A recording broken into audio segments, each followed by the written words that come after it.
Cover Music.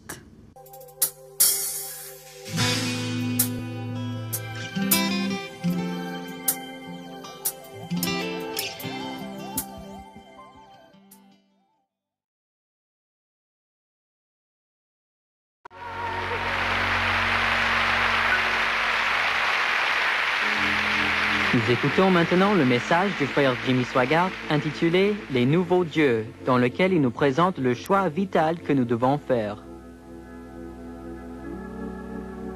Gloire au Seigneur. Si vous avez votre Bible ce soir, ouvrez-la s'il vous plaît, dans le livre de la Genèse, au chapitre 3. Nous commencerons à lire au verset 1er. Genèse 3, verset 1, « Le serpent était le plus rusé de tous les animaux des champs que l'Éternel Dieu avait fait. Il dit à la femme, Dieu a-t-il réellement dit, « Vous ne mangerez pas de tous les arbres du jardin ?»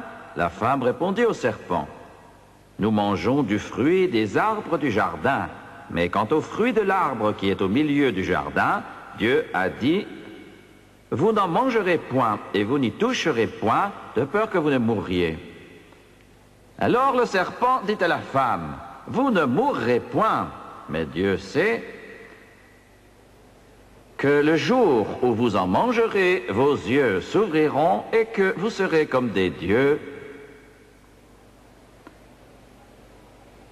connaissant le bien et le mal. »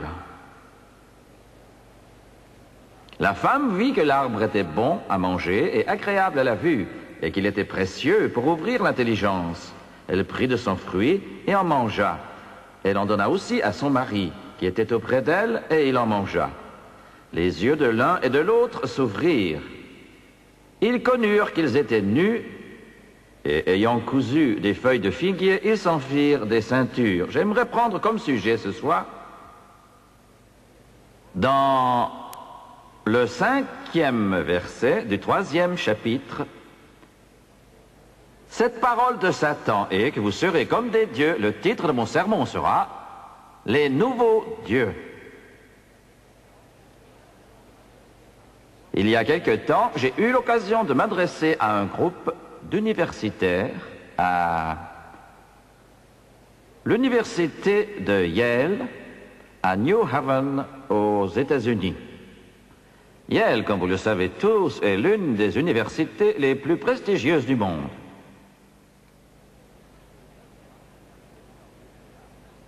Les jeunes femmes et les jeunes gens qui étaient là avaient rempli la salle. Je n'aurais pu rêver d'une meilleure réception. Je n'aurais pu rêver d'une meilleure réponse. Nul doute que certains d'entre eux seront appelés à occuper des postes de responsabilité dans l'administration. Ils seront sénateurs, députés, juges, dirigeants de cette nation.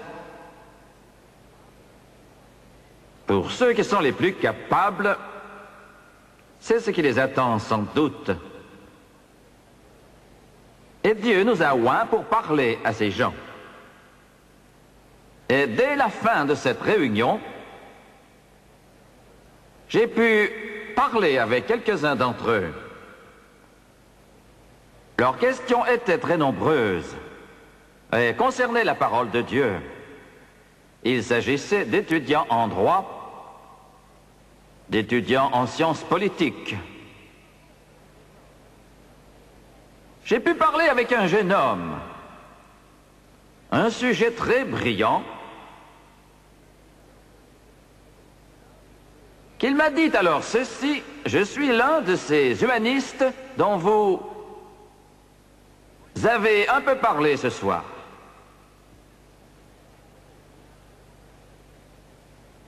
Je lui ai dit, alors qu'un grand nombre de gens s'approchaient, dites-moi, monsieur, êtes-vous satisfait? Êtes-vous heureux? Êtes-vous satisfait de votre vie? Je n'oublierai jamais sa réponse, car sans hésitation, il m'a répondu clairement non. Pas du tout. Je ne suis pas heureux, je n'ai pas de joie, je ne suis pas satisfait. J'aimerais bien pouvoir croire tout ce que vous nous racontez. Je lui ai dit, oh, vous n'y arriverez pas, en essayant de croire intellectuellement.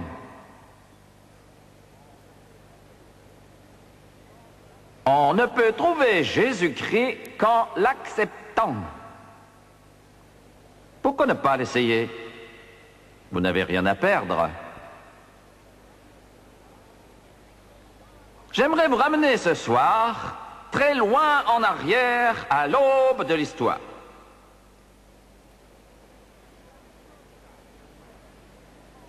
Chaque iota de peine, de souffrance, de trouble, de tristesse, de douleur que l'on rencontre ce soir a son origine à cette époque très ancienne.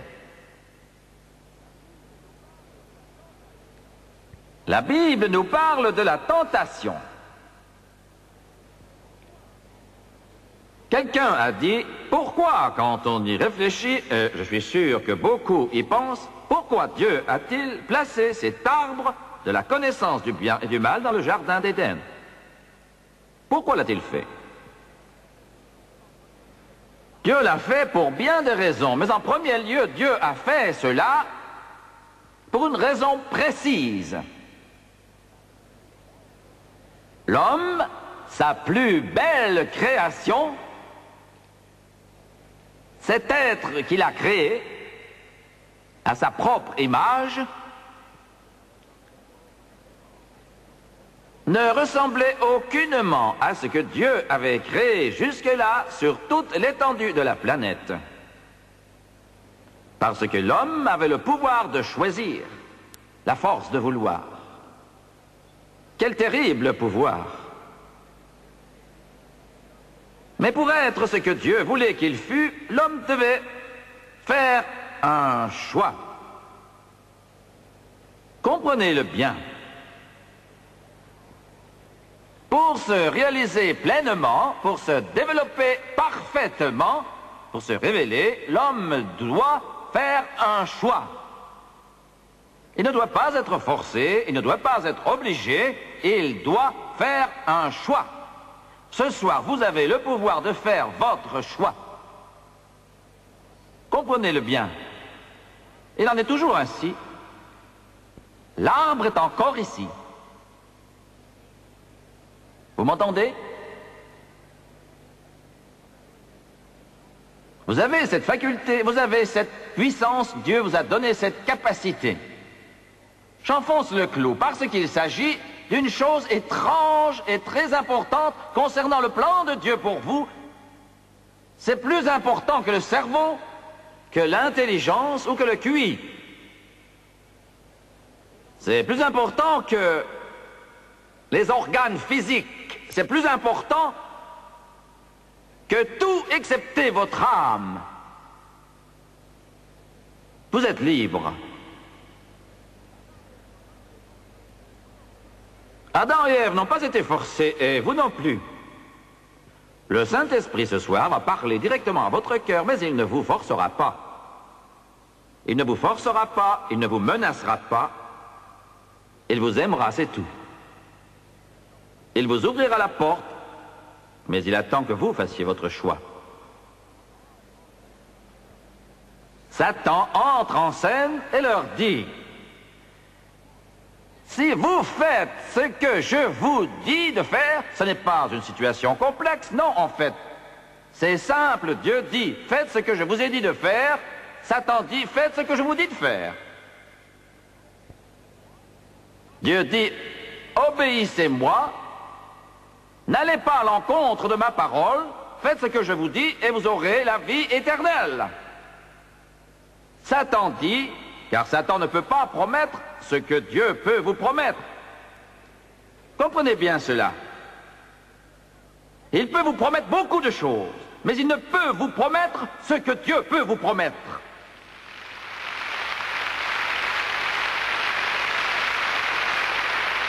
Satan peut vous promettre les richesses, mais que sont-elles en comparaison de la vie éternelle? Madame, jeune fille, Satan peut vous promettre beauté, charme, célébrité. Mais qu'est-ce donc en comparaison de la vie éternelle? Jeune homme, tout ce que Satan peut essayer de te promettre aujourd'hui ne revêtira jamais qu'un caractère temporaire. Pensez-y. Pensez-y, c'est temporaire. Monsieur, vos cheveux blanchissent. Jeune homme, jeune femme, vous êtes dans la force de l'âge, mais vous commencez à mourir. Et tout ce que Satan vous donne est temporaire, c'est flottant. Cela dure un moment, puis tout disparaît. Ce que Dieu promet est permanent, éternel, durable et solide.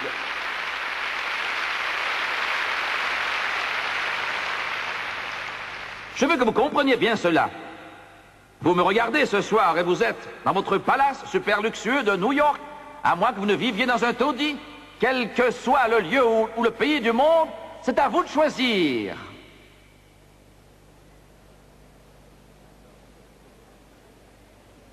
Satan dit, si vous me suivez, vos yeux s'ouvriront et vous serez comme des dieux. Je veux que vous y pensiez. Si vous me suivez, vos yeux s'ouvriront et vous serez comme des dieux. Cela a toujours été la tentation. C'est cela, toujours. C'est ce que Satan fait miroiter devant le monde. Vous serez comme des dieux. C'est fort. C'est fort. C'est puissant. Voilà à quoi tout se réduit. Vous serez comme votre Créateur. Mais c'est un mensonge, oui? Satan ment. Rappelez-vous, Satan est un menteur.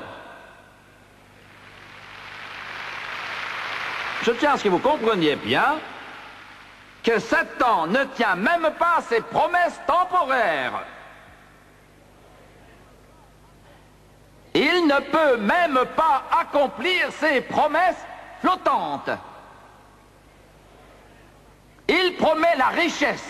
Mais avez-vous remarqué, si vous êtes riche, vous êtes malheureux. Il promet la beauté, mais la plupart du temps, vous vous souillez en le suivant. Vous vous salissez tout le temps quand vous le suivez. Il vous corrompt. Il ne tient même pas ses promesses temporaires. À l'inverse, le Dieu Tout-Puissant n'a jamais manqué d'accomplir une seule de ses promesses, quelle qu'elle soit. Alléluia! Alléluia! Il a dit à Abraham, si tu me suis, ta postérité sera semblable aux étoiles du ciel et aussi nombreuse que le sable de la mer. Alléluia! Chaque fois qu'il m'a promis une chose, il a tenu sa promesse. Il a même doublé, triplé et même quadruplé. Il m'a toujours donné ce qu'il m'avait promis.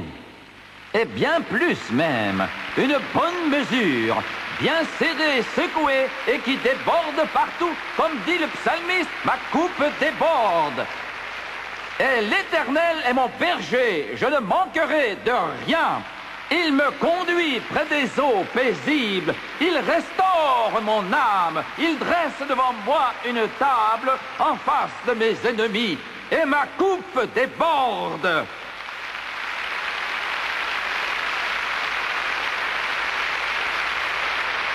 Alléluia! Je ne vous parle pas de peccadilles, je vous parle de la vie éternelle. Je vous parle d'une joie inexprimable et pleine de gloire. Je vous parle de la puissance qui vient d'en haut. Je vous parle de la vie éternelle.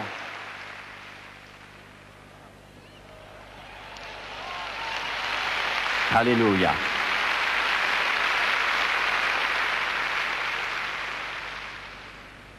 Tout d'abord, Satan a dit, vos yeux vont alors s'ouvrir. Considérons d'abord les yeux qui s'ouvrent. Je vais vous montrer exactement ce que Satan a donné à Adam et Ève et à leur postérité. Voyez-vous, Satan n'est pas idiot. Il est habile. Il savait que dans la personne d'Adam, il y avait, en quelque sorte, tous les hommes qui naîtraient ensuite. Alors suivez-moi bien. Il connaissait déjà ce brave petit garçon pour lequel nous avons prié ce soir et qui se meurt de leucémie, et nous croyons que Jésus l'a touché. Il savait que dans la personne d'Adam étaient représentés tous les enfants. Et il savait que si Adam et Ève tombaient, il aurait pris l'avantage. Il aurait pris l'avantage. Parce que la vie est dans le sang. Et que la semence du péché coulerait dans les veines, condamnant ainsi tout homme né de femme. Et quand ils ont partagé le fruit défendu, quand ils ont tous deux péché, Adam et Ève, ils ont perdu toute conscience de Dieu et ont pris conscience d'eux-mêmes. Comprenez bien cela. Ils ont perdu conscience de Dieu et ils ont pris conscience d'eux-mêmes. Quand vous naissez de nouveau, vous perdez conscience de vous-même et vous prenez conscience de Dieu. Vous voyez? Il n'y a rien de tel. Il n'y a rien de tel. L'homme pêche parce que toutes ses pensées ne vont pas vers Dieu. Tout ce que je pense concerne Dieu. Je n'ai rien en moi qui ne soit en rapport direct avec la personne même de Dieu. Oh, dès que vous avez un aperçu de cela, tout le reste s'efface et perd son sens. C'est le néant. Oh, je sais ce dont je parle. J'ai comme roulé les épaules avec les plus grands de ce monde, mais quand nous saisissons toute la gloire du roi des rois et du seigneur des seigneurs, et que vous prenez conscience de Dieu, vous ne pensez plus qu'à Dieu. Je vais au lit le soir, et quand je ferme enfin les yeux, ma dernière pensée est pour Dieu. Je pense encore à lui, je pense à sa parole, j'ai conscience de lui. Comprenez-vous cela?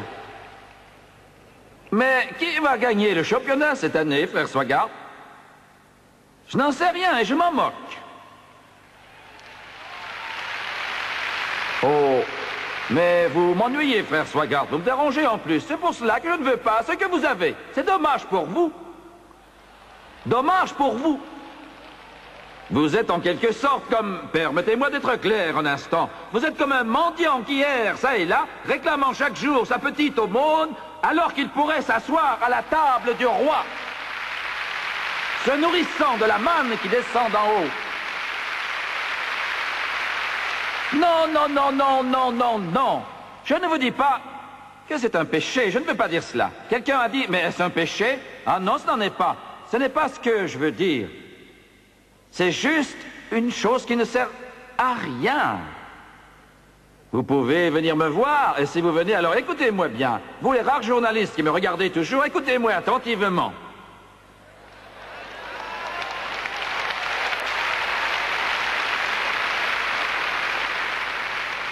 Vous pourriez m'offrir une assurance contre l'incendie d'un montant de 100 millions de dollars, un contrat parfaitement légal, mais cela ne m'intéresserait pas du tout. Je n'ai absolument rien à voir avec ces choses. Vous dites, je ne vous crois pas. Je me moque de ce que vous croyez, parce qu'il m'a appelé à prêcher son puissant évangile. Il a plus d'importance que tout le reste pour moi. Il nous permet de nous épanouir comme personne ne le peut. Le problème avec les hommes est un problème de conscience personnelle. Quand vous naissez de nouveau, tout tourne alors autour de Dieu. Quand vous ne connaissez pas Jésus, tout tourne autour de vous-même. Sans Dieu, vous êtes dévoré par vous-même. Tout votre monde tourne autour de vous-même. Et ce monde rétrécit, rétrécit, rétrécit. Mes cheveux mon maquillage, mesdames. Vous m'écoutez? Mes vêtements, ma maison, ma voiture. Vous m'entendez?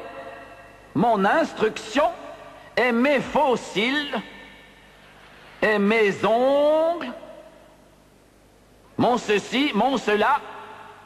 Vous êtes dévoré par la névrose, vous êtes dévoré par la dépression nerveuse, vous êtes dévoré par toutes sortes de problèmes et vous avalez des pilules par dizaines. Mais que dites-vous? Je vous dis de naître de nouveau, car dès cet instant, vous vous oublierez vous-même et vous aurez conscience de Dieu. Voilà le vrai évangile, le message dont tout le monde s'éloigne aujourd'hui, mais qu'il faut redécouvrir. Les hommes sont morts à Dieu parce qu'ils vivent pour eux-mêmes. William Law a dit, l'amour de soi, l'estime de soi et la recherche de soi sont l'essence et la vie de l'orgueil. Et le diable, le père de l'orgueil, n'est jamais absent de ses passions, ni sans influence sur elles. Si l'on ne meurt pas à soi-même, on ne peut échapper au pouvoir de Satan. Pour découvrir la racine profonde et la force de l'orgueil et de l'encouragement de soi-même, on doit entrer dans la chambre secrète de l'âme humaine, où l'Esprit de Dieu, qui seul donne l'humilité et la soumission dans la douceur, a été renié par le péché d'Adam. Ici, au plus profond de l'être intérieur de l'homme, le moi est né dans l'horreur et a établi son trône sur un royaume d'orgueil secret dont la pompe et toute la vanité ne sont que les jouets enfantins et temporaires.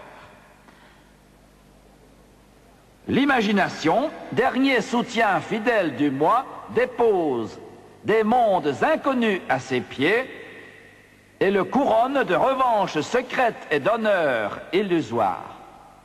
C'est ce moi naturel et satanique qui doit être renié et crucifié, où il ne peut pas y avoir de disciples de Christ.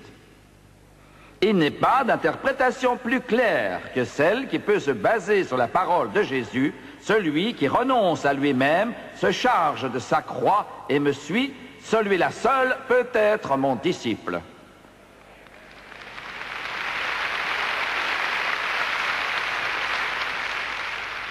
Or, quand Adam et Ève sont tombés, ils ont perdu toute conscience de Dieu, ont pris conscience d'eux-mêmes et du péché.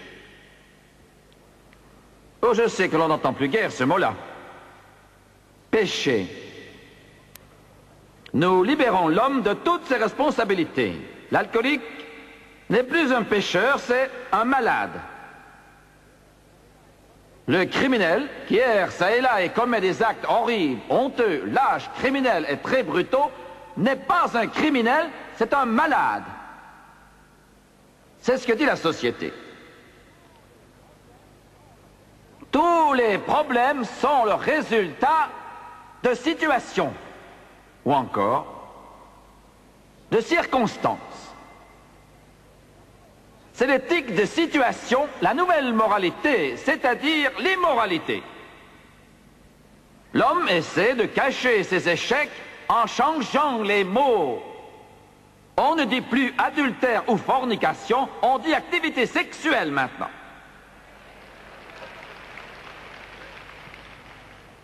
Ce n'est plus un être humain dans le sein de sa mère, c'est un fœtus. En changeant le nom, on atténue quelque peu le choc de l'avortement.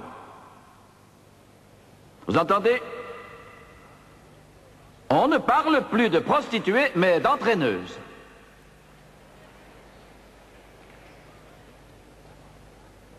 On ne parle plus de bon à rien, mais d'esprit libre.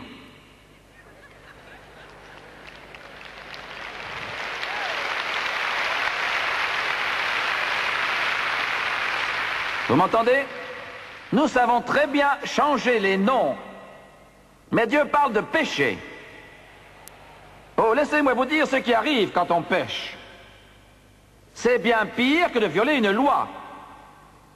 C'est bien pire que violer une loi ou une règle. Vous roulez, vous voyez un signal qui dit 90 km/h et vous allez à 100, vous violez le code de la route. Le péché, C'est bien pire que la violation de la loi. Alors écoutez-moi. Cela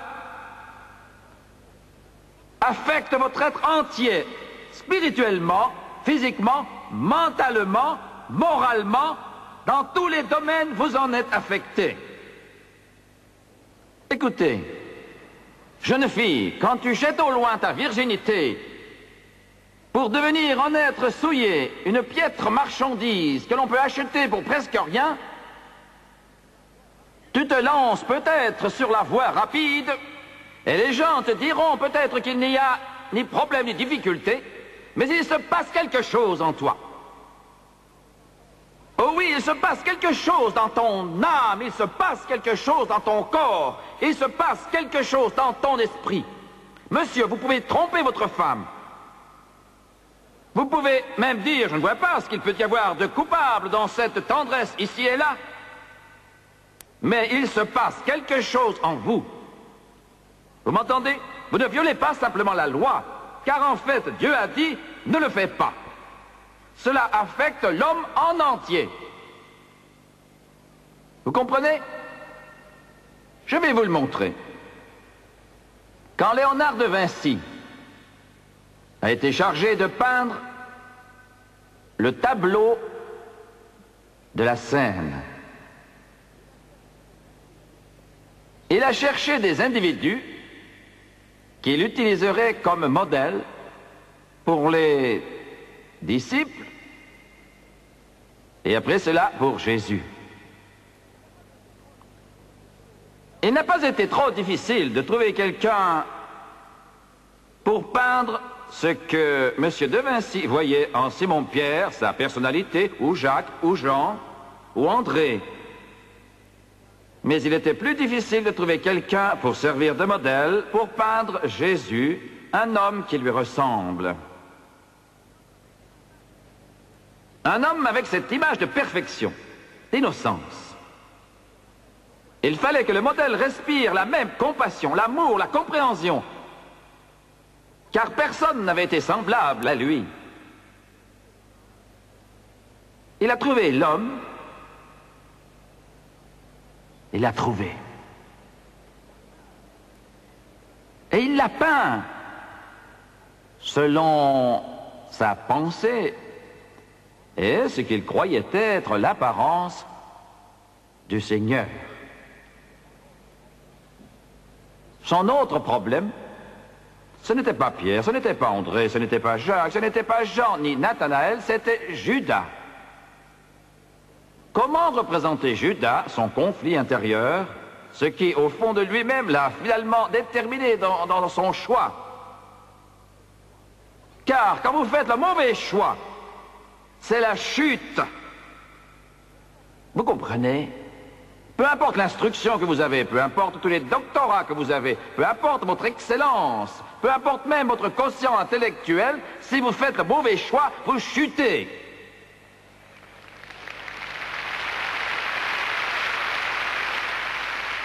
Judas, où pourrait-il trouver le visage, l'apparence extérieure qui allait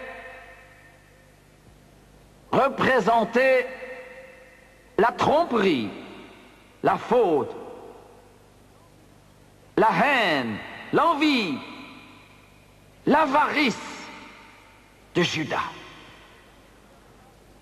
Léonard de Vinci termina le portrait de Pierre, il termina Jacques, il termina Jean, il termina le Maître, il termina Nathanaël, il termina André, il termina Thomas. Les années passèrent, mais il ne trouvait pas l'homme qu'il cherchait, Judas. Puis un jour, il le vit. Il le vit. Son visage reflétait cette avarice, cette envie. On aurait dit que l'essence de la tromperie était écrite sur son visage. Écoutez-moi attentivement, parce que je parle de certains d'entre vous ce soir. Le combat que Judas a dû livrer un jour cette bataille si terrible était inscrite sur le visage même de cet homme. Voilà l'homme. Il le fit asseoir. Et des jours durant, il peignit la peine, l'angoisse, l'avarice, l'orgueil, l'égoïsme. Puis il découvrit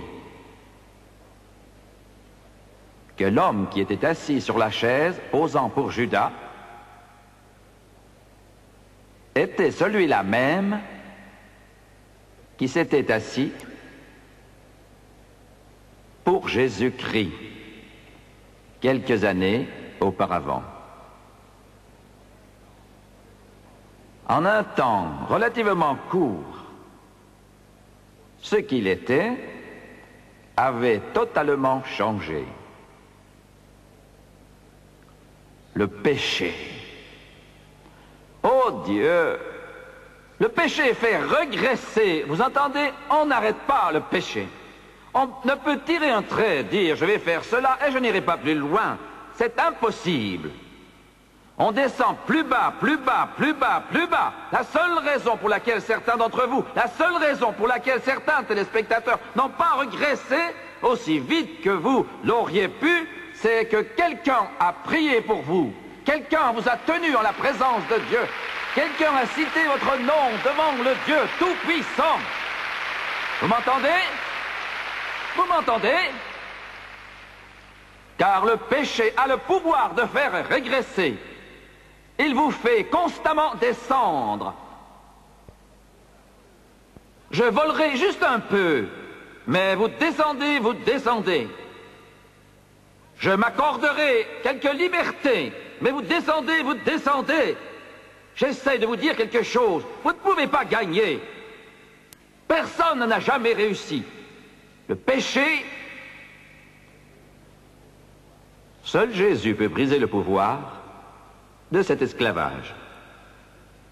Leurs yeux s'ouvrirent. Leurs yeux s'ouvrirent. Mais que verrent-ils? Que virent-ils? Quel fut le résultat? Ce fut le meurtre, la haine, le mal, l'envie. Écoutez-moi. Voilà ce qu'ils virent. Satan leur dit, vos yeux s'ouvriront et vous verrez le paradis. Mais ils ont vu la haine, le meurtre, le mal, la jalousie, l'envie, le fond de l'âme, la nature déchue. Vous êtes une créature déchue, monsieur. Et je sais que beaucoup ne veulent pas l'admettre. Je n'ai rien fait de mal, moi. Dites-vous, monsieur, vous avez fait le mal. Vous souffrez d'un mal qui s'appelle péché. Et il vous faut un sauveur. Et ce rédempteur, ce n'est pas l'argent, ni la position sociale, ce n'est pas le haut de l'échelle sociale, la gloire ou la popularité. Ce rédempteur, c'est toujours Jésus-Christ.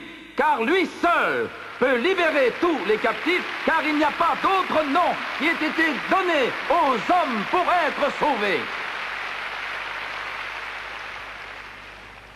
Jésus a dit, vous êtes la lumière du monde. Il n'a pas dit, vous êtes la lumière de la civilisation occidentale, il a dit, vous êtes la lumière du monde. Vous les chrétiens, comprenez-vous ce que je vous dis? Acceptez-le ou non comme vous voulez. Pour moi, peu importe. Je maintiens cela. Chaque iota de bien, chaque fleur qui pousse, chaque parole gentille que l'on dit, chaque orphelinat qui est construit, chaque homme qui est relevé, témoigne du christianisme authentique, parce que Jésus-Christ est amour. Dieu est amour.